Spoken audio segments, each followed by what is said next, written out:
बात करेंगे सीटेट यानी सेंट्रल टीचर एलिजिबिलिटी टेस्ट के प्रीवियस ईयर पेपर के बारे में। आज हम बात करेंगे सोशल साइंस यानी एसएसटी के बारे में। हमारा फर्स्ट क्वेश्चन है कि गुप्त काल के प्रथम कुलिक शब्द का अर्थ है। द टर्म प्रथम कुलिक इन द गुप्त पीरियड स्टैंड्स फॉर।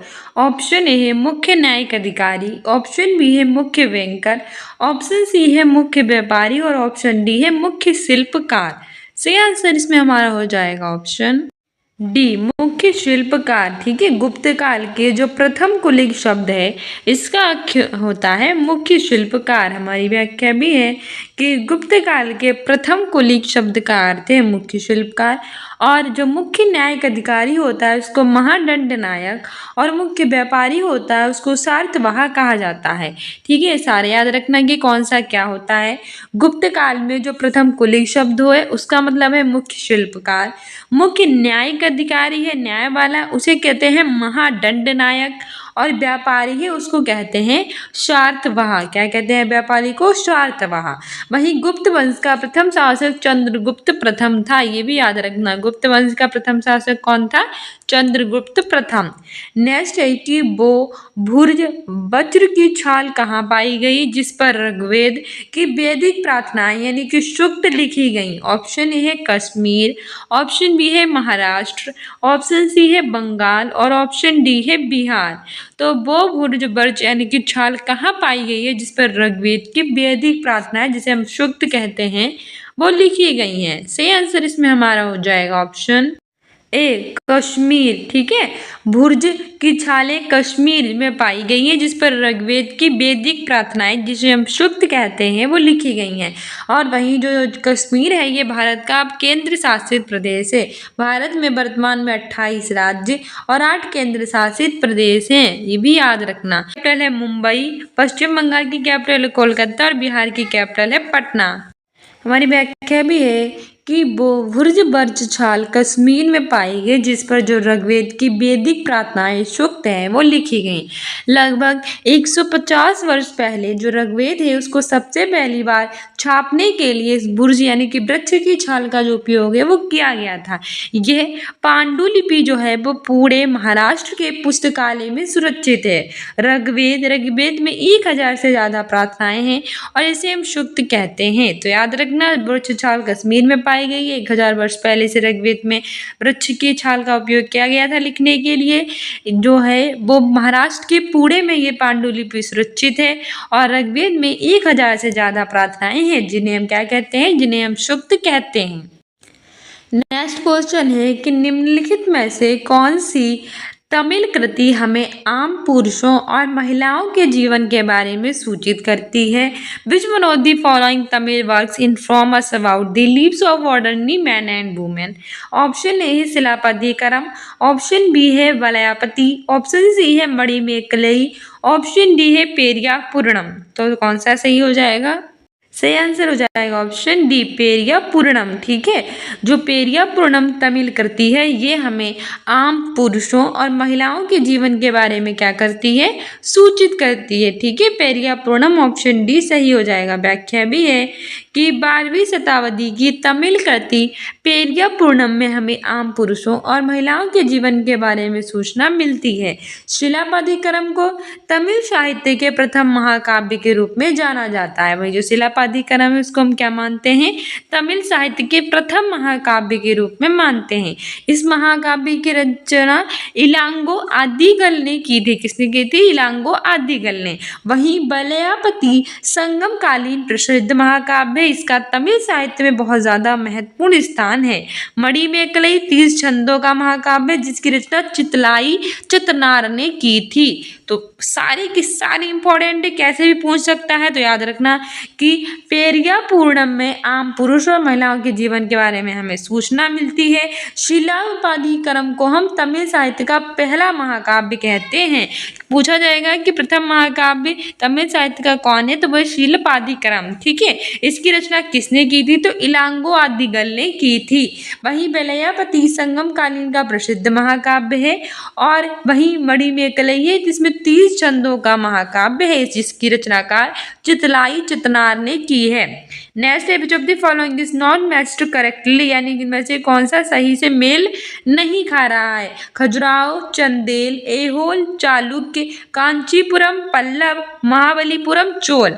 इसमें बताइए हमारा कौन सा सही से मेल नहीं खा रहा है। तो मैंने आपको कहा था कि पल्लव का लव कैसा है, कांच के जैसा है, कांच के जैसा।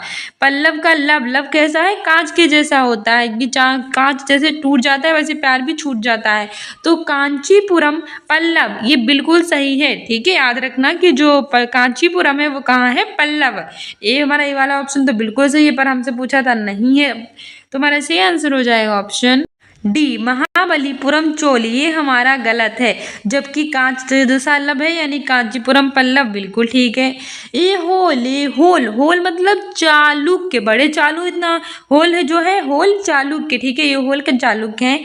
खजुराहो, ये तो बहुत बार पूछा जा चुका है। खजुराहो किसका है, चंदेलों के द्वारा। खजुराहो किसके द्वारा है, चंदेलों के द्वारा। खजुराहो, खाज देल, ठीक है, चंदेल खजुराहो के द्वारा। चालुक्य ये होल है, पल्लव कांचीपुरम है, लेकिन महाबलीपुरम ये चोल से संबंधित नहीं है।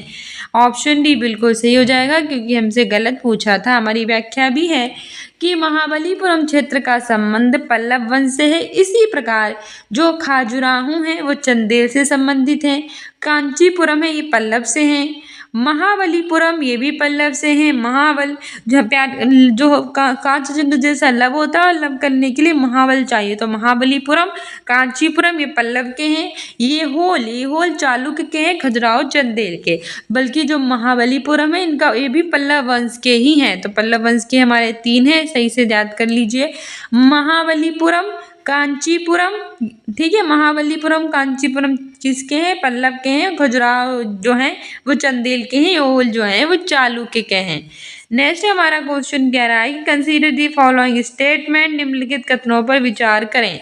पहला है, तवारीख को सुशिक्षित व्यक्तियों के द्वारा उर्दू में लिखा गया था, यानी कि जो तवारीख था वो सुशिक्षित यानी कि बहुत ज़्यादा पढ़े लिखे व्यक्ति जो थे उनके द्वारा उर्दू में लिखा गया था। सेकेंड है कि तवारीख के लेखक नगरों में रहते थे, यानी जिन्होंने भी तवारीख लिखा था वो कहाँ रहते थे, नगरों में। थर्ड है कि वे प्रायः अपने इतिहास सुल्तानों के लिए उनसे ढेर सारे पुरस्कार पाने की आशा में लिखा करते थे। वो इसलिए लिखते थे कि उनके जो इतिहास सुल्तान है उन्हें ढेर सारा पुरस्कार दें। तो इस बताइए इसमें से हमारा कौन सा कथन सही है। ऑप्शन ए है first and second, option B है सेकंड और थर्ड, ऑप्शन सी है फर्स्ट और थर्ड, ऑप्शन डी है ओनली फर्स्ट। तो सही आंसर हो जाएगा ऑप्शन बी कि सेकंड और थर्ड। हमारा ऑप्शन बिल्कुल क्या है, सही है। व्याख्या भी है कि तवारीख के संबंध में हमारा सेकंड और थर्ड बिल्कुल सही आंसर है, क्योंकि तवारीख के लेखक कहाँ रहते थे, नगरों में रहते थे। ठीक है, तवारीख के लेखक आपसे पूछे कहाँ रहते थे, नगरों में, तो बिल्कुल सही है कि तवारीख जिन्होंने लिखी थी वो लेखक नगरों में रहा करते थे। अपने इतिहास सुल्तानों के लिए उन्हें ढेर सारे पुरस्कार पाने की आशा में लिखते थे, और वो इसलिए लिखते थे कि उन्हें आशा थी कि उनके जो इतिहास सुल्तान है वो उन्हें ढेर सारा पुरस्कार दें। तवारीख के लेखक सजीव, प्रशासक, कवि और दरबारियों जैसे सुसज्जित व्यक्ति होते थे, जो घटनाओं का वर्णन भी करते थे और जो शासक हैं उनको प्रशासन संबंधी सलाह भी देते थे। तवारीख कौन सी भाषा में लिखा गया था, फारसी भाषा में लिखा गया था। तो याद रखना कि तवारीख के लेखक नगर में रहते थे, अपने सुल्तानों से पुरस्कार पाने की आशा में लिखते थे, और ये जो थे वो फारसी भाषा में लिखा गया था। नेक्स्ट हमारा क्वेश्चन है कि जो one of the following composition are not compiled by Surdas, यानी कि इनमें से कौन सी रचना सूरदास के द्वारा संकलित नहीं है। ऑप्शन ए है सुरसागर, ऑप्शन बी है सुर सरावली, ऑप्शन सी है साहित्य रत्ना, और ऑप्शन डी है साहित्य लेरी। तो सूरदास की 3 बहुत ही फेमस रचनाएं हैं, सुरसागर, सुर सरावली और साहित्य लेरी, लेकिन ये साहित्य रत्ना जो है वो नहीं है, और हमसे नहीं भी पूछा था, तो ऑप्शन सी सही हो जाएगा। और कौन कौन सी है, सुरसागर है, सुर सरावली है और साहित्य लेरी है। हमारी व्याख्या भी है कि साहित्य रत्ना सूरदास के द्वारा संकलित नहीं है, जबकि सुरसागर, सुरसरावली और साहित्य लीरे ये तीनों सूरदास के द्वारा संकलित हैं। सूरदास हिंदी के जो भक्तिकाल था उसके महान कवि थे। ये भगवान श्री कृष्ण के अनन्य उपासक और ब्रजभाषा के श्रेष्ठ कवि थे और हिंदी साहित्य का सूर्य भी इन्हें माना जाता है। तो कौन कौन से आते हैं याद रखना कि जो सूरदास है इनकी 3 फेमस रचनाएं हैं, सुरसागर, सुरसरावली और साहित्य लेरी। ये भगवान श्री कृष्ण के कौन थे? ब्रज ये भगवान श्री कृष्ण के उपासक थे और ब्रजभाषा के श्रेष्ठ कवि थे और इन्हें हिंदी साहित्य के सूर्य के रूप में भी माना जाता है। नेक्स्ट है कि निम्नलिखित कथन और कारणों पर हमें विचार करना है, सही विकल्प चुनना है। कथन है कि 18वीं शताब्दी के दौरान मुगल साम्राज्य धीरे धीरे कई स्वतंत्र क्षेत्रीय राज्यों में बिखर गए, यानी कि जब 18वीं शताब्दी आई तो इसके दौरान जो मुगल साम्राज्य था वो धीरे धीरे क्या हो गया, कई स्वतंत्र जो क्षेत्रीय राज्य थे, क्षेत्रीय राज्यों में कैसा हो गया, बिखर गया। कारण हमारा आ रहे है कि मुगल सम्राटों की सत्ता के पतन के साथ कई जो प्रांतों के सूबेदार और जो बड़े जमींदार थे उन्होंने भारतीय उपमहाद्वीप के विभिन्न हिस्सों में अपनी शक्ति और प्रबल कर ली थी। यानी कि कारण इसलिए हो गए थे क्योंकि मुगल सम्राट की सत्ता के पतन के साथ ही क्या हो गया था, कई सारे प्रांत थे उनके सूबेदार और जो बड़े जमींदार थे उन लोगों ने भारत के उपमहाद्वीप के कई हिस्सों में अपनी शक्ति को और भी क्या कर दिया था, प्रबल कर दिया था। तो सही विकल्प चुनना है कि कौन सा सही है। पहला है कि ए और दोनों सही है और आर सही व्याख्या करता है ए की। सेकेंड है कि और दोनों सही तो है लेकिन आर सही व्याख्या नहीं करता है ए की। थर्ड है कि हमारा ए तो सही है लेकिन आर गलत है और चौथा कह रहा है कि ए और दोनों गलत हैं। से आंसर हो जाएगा ऑप्शन ए कि both A and R true but and R is the correct explanation of A, यानी कि ए और आर दोनों बिल्कुल सही है और आर बिल्कुल सही व्याख्या करता है ए की। क्योंकि जो क्या हुआ था कि 1707 ईस्वी में औरंगजेब की मृत्यु हो गई थी। औरंगजेब की मृत्यु कब हुई थी, एक बार पूछा गया था लेखपाल में भी, तो 1707 में हुई थी। ठीक है, 1707 में हुई थी औरंगजेब की मृत्यु। इसके बाद जो मुगल साम्राज्य था उसका पतन स्टार्ट हो गया। 18वीं शताब्दी के स्टार्टिंग में अहमद शाह अब्दाली ने आक्रमण से मुगल साम्राज्य धीरे धीरे कई स्वतंत्र और क्षेत्रीय राज्यों में बिखर गया था। 18वीं शताब्दी में बंगाल के क्षेत्रीय राज बन जाने से उम्मीदवार जो थे उनमें कैसा आया था, बहुत ज़्यादा चेंजेस आए थे। मुगल सम्राटों की सत्ता के पतन के साथ ही कई प्रांतों के सूबेदार अपनी शक्ति को कैसे कर लिया था, उन्होंने अपनी शक्ति को और भी ज़्यादा प्रबल कर लिया था। नेक्स्ट है कि किस क्षेत्र में भूस्वामियों को बेल्लार कहा जाता था, यानी कि वो कौन सा क्षेत्र था जिनके मकान मालिकों को, जिनकी भूमि क्षेत्र के मालिकों को हम बेल्लार कहते थे। ठीक है, भू मतलब होता है भूमि के मालिक, उन्हें भू मालिक यानी कि पृथ्वी के जितना उतना हिस्सा था तो उस हिस्से के स्वामी को बेल्लार कहते थे। ऑप्शन ए है महाराष्ट्र क्षेत्र, ऑप्शन बी है तमिल क्षेत्र, ऑप्शन सी है पंजाब क्षेत्र, ऑप्शन डी है बंगाल क्षेत्र। सही आंसर इसमें हमारा हो जाएगा ऑप्शन बी तमिल क्षेत्र। ठीक है, तमिल क्षेत्र में जो भूस्वामी थे उनको क्या कहते थे, बेल्लार कहते थे। इंपॉर्टेंट है याद रखना, क्योंकि तमिल क्षेत्र के जो भूस्वामी थे उन्हें कहते थे बेल्लार। साधारण युग में जो साधारण हल चलाने वाले थे उन्हें हम उझावर के नाम से जानते थे। वहीं दासों सहित जो भूमिहीन मजदूर थे उनको कदेशियार और अदिमाई के नाम से जाना जाता था। तो सारे के सारे इंपॉर्टेंट हैं कि तमिल क्षेत्र के भूस्वामियों को बेल्लार कहते हैं, संगम युग में साधारण हल चलाने वालों को उझावर कहते हैं, दासों सहित जो भूमिहीन मजदूर हैं उन्हें कदेशियार और अदिमाई के नाम से हम जानते हैं। नेक्स्ट है कि कथन और हमें जो है ए और बी उसको पढ़ना है और सही उत्तर का चुनाव देना है।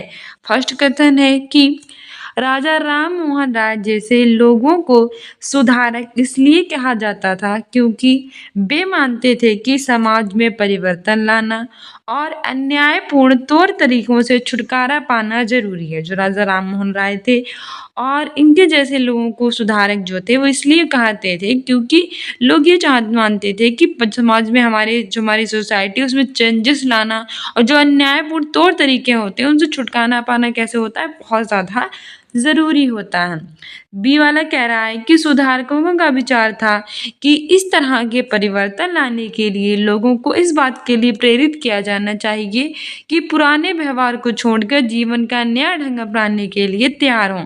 मतलब अगर इस तरह के विचारों लाने हैं समाज में, इस तरह के सुधारक हैं, उन्हें चेंजेस करने हैं, तो क्या करना चाहिए कि पुराने व्यवहार को छोड़ना चाहिए और नए ढंग के व्यवहार है उसको अपनाना चाहिए। इसके लोगों को प्रोत्साहित करना चाहिए। तो बताइए, पहला है कि ये तो सही कह रहा है किंतु बी गलत है। सेकंड है कि ये तो गलत है किंतु बी सही है। सी है कि दोनों ए और बी सही हैं और फोर्थ है कि ए और बी गलत हैं। तो हमने देखा था कि दोनों के दोनों ऑप्शंस बिल्कुल कैसे थे, ठीक थे, इसलिए सी ऑप्शन सही हो जाएगा। व्याख्या भी है कि कथन ए और बी दोनों सही हैं क्योंकि राजा राम मोहन राय को समाज सुधारक के रूप में जानते हैं। उन्होंने ब्रह्म समाज की स्थापना 1828 में समाज में जो कुरीतियां व्याप्त थी उनको दूर करने के लिए किया था, क्योंकि वे ये मानते थे कि समाज में, हमारी सोसाइटी में परिवर्तन लाना और जो अन्यायपूर्ण तौर तरीका होता है उनसे छुटकारा पाना बहुत ज़्यादा ज़रूरी है। सुधारकों का प्रमुख विचार था कि लोगों को समाज में परिवर्तन लाने के लिए क्या करना चाहिए, प्रेरित करना चाहिए। लोगों को समाज में जो चेंजेस हैं उसके लिए प्रेरित करना चाहिए, लाने के लिए। नेक्स्ट है कि पूर्व मद्रास चेन्नई में स्थापित वेद समाज प्रेरित था। ऑप्शन ए है प्रार्थना समाज के द्वारा, ऑप्शन बी है आर्य समाज द्वारा, ऑप्शन सी है ब्रह्म समाज द्वारा, ऑप्शन डी है युवा बंगाल आंदोलन द्वारा। से आंसर हो जाएगा ऑप्शन सी, ब्रह्म समाज द्वारा। पूर्व मद्रास चेन्नई में स्थापित जो वेद समाज है वो ब्रह्म समाज के द्वारा प्रचलित है। ब्रह्म समाज की स्थापना 1828 में राजा राम मोहन राय के द्वारा की गई थी। वहीं आर्य समाज की स्थापना किसने की थी? स्वामी दयानंद सरस्वती ने आर्य समाज की स्थापना की थी और वेदों की ओर लौटो का नारा भी दिया था, ये भी याद रखना। हमारी व्याख्या भी है कि पूर्व मद्रास चेन्नई में स्थापित जो वेद समाज है ब्रह्म समाज के द्वारा प्रेरित है। ब्रह्म समाज की स्थापना राजा राम मोहन राय ने की थी 1828 में। ये भारतीय समाज में जो कुरीतियां व्याप्त थी उनको दूर करने के लिए की गई थी। हमारे समाज में बहुत ज़्यादा कुरीतियां यानी कि बुरी जो रीतियां थी वो व्याप्त थी, उनको दूर करने के लिए की गई थी। प्रार्थना समाज की स्थापना 1867 में आत्माराम पांडुरंग के द्वारा की गई थी। वही जो प्रार्थना समाज है इसकी स्थापना किसने की थी? 1867 में की थी आत्माराम पांडुरंग के द्वारा। ठीक है। आर्य समाज एक हिंदू सुधार आंदोलन से संबंधित था जिसकी स्थापना स्वामी दयानंद सरस्वती ने 1875 में की थी। आर्य समाज की स्थापना किसने की थी? स्वामी दयानंद सरस्वती ने कब की थी? 1875 में की थी। युवा बंगाल आंदोलन 1826 में। इस आंदोलन की शुरुआत हेनरी विवियन डेरोजियो के द्वारा की गई और डेरोजियो को आधुनिक भारत का प्रथम राष्ट्रवादी कवि भी कहते हैं। तो कई सारे इंपॉर्टेंट क्वेश्चंस निकलते हैं। फर्स्ट क्वेश्चन है प्रार्थना समाज की स्थापना किसने की? तो राजा राम मोहन राय ने की। कब की? 1828 में की। सेकंड है आर्य समाज की स्थापना किसने की? आर्य समाज की स्थापना स्वामी दयानंद सरस्वती ने की। कब की? 1875 में की। थर्ड है युवा बंगाल आंदोलन की स्थापना किसने की? तो हेनरी विवियन डेरोजियो ने की। कब की? 1826 में की। और डेरोजियो को आधुनिक भारत का हम प्रथम राष्ट्र कवि भी कहते हैं। ठीक है। वही प्रार्थना इसमें ये भी ठीक है। तो इस हिसाब से बता रहा है कि राजा राम मोहन राय ने 1828 में ब्रह्म समाज की स्थापना की और जो प्रार्थना समाज था इसकी स्थापना 1867 में आत्माराम पांडु ने की। तो ब्रह्म समाज के राजा राम मोहन राय ने 1828 में, प्रार्थना समाज की आत्माराम पांडुरंग ने 1867 में, स्वामी दयानंद सरस्वती ने 1875 में आर्य समाज की और युवा बंगाल आंदोलन की 1826 में हेनरी विवियन डेरोजियो ने की थी। सब इम्पोर्टेंट है। ठीक है। नेक्स्ट है कि निम्नलिखित कथनों ए और आर को पढ़ना है और उपयुक्त यानी सही विकल्प का चयन करना है। कथन है कि ईबी रामास्वामी नायकर और पेरियर मनु संहिता, भागवत गीता और रामायण ग्रंथों के कौन है? आलोचक थे। कौन से? ईबी रामास्वामी नायकर और पेरियर, ये मनु संहिता, ये भागवत गीता के और रामायण जैसे ग्रंथ थे, इनके कौन थे? आलोचक। सेकेंड है कारण कि पेरियर ने देखा कि ये ग्रंथ निम्न जातियों के ऊपर जो उच्च जातियां और महिलाओं के ऊपर पुरुषों का जो वर्चस्व है इसको स्थापित करने के उपयोग में लाया जाता है। सही विकल्प चुनना है। पहला है कि ये और दोनों सही और सही व्याख्या करते हैं। सेकंड है ये और सही तो है पर व्याख्या सही नहीं कर रहे। थर्ड है ये सही है लेकिन आर गलत है। और फोर्थ ए और दोनों गलत है। इससे आंसर हो जाएगा ऑप्शन ए कि ए और आर दोनों सही है और आर की ए की आर सही व्याख्या कर रहा है। व्याख्या भी है कि ईवी रामास्वामी नायकर और पेरियर मनु संहिता ये भागवत गीता और रामायण जैसे ग्रंथों के आलोचक थे। वेरियर ने देखा था कि ये ग्रंथ निम्न जातियों के ऊपर जो उच्च जातियां थी और महिलाओं के ऊपर जो पुरुष थे उनका वर्चस्व स्थापित करने के उपयोग में लाए जाते थे। इसलिए ए और दोनों सही थे और सही व्याख्या भी कर रहे थे। ठीक है, ईवी रामास्वामी नायकर और पेरियर मनु संहिता, भागवत गीता और रामायण जैसे ग्रंथों के क्या थे? आलोचक थे। ठीक है, और बेरियर ने देखा था कि ये ग्रंथ जो निम्न जातियां थी उनके ऊपर उच्च जातियों की और महिलाओं के ऊपर जो पुरुष थे उनके वर्चस्व स्थापित करने के उपयोग में लाया जाता था। इसीलिए कारण भी सही है और व्याख्या भी सही कर रहा है। तो डियर स्टूडेंट्स, ये था हमारा सी-टेट का प्रीवियस ईयर का पेपर जो हमारा 1/2/2023 को पूछा गया था। आई होप आपको समझ में आएगा। कोई भी कन्फ्यूज़न हुई हो तो प्लीज़ कमेंट बॉक्स में बताइएगा, हम उस कन्फ्यूज़न को दूर करेंगे। हम आपके CDP, हिंदी और SST के सारे PYQ कराएंगे। तो हमारे चैनल के साथ जुड़ जाइए। होम एजुकेशन के नाम से हमें इंस्टाग्राम, टेलीग्राम, फेसबुक, व्हाट्सएप हर जगह से फॉलो कर लीजिए अपने एग्ज़ाम में बेटर करने के लिए। साथ ही कमेटी पोस्ट में आंसर भी दिया कीजिए। ठीक है, मिलते हैं नेक्स्ट वीडियो में। Don't forget to subscribe our channel. Thank you.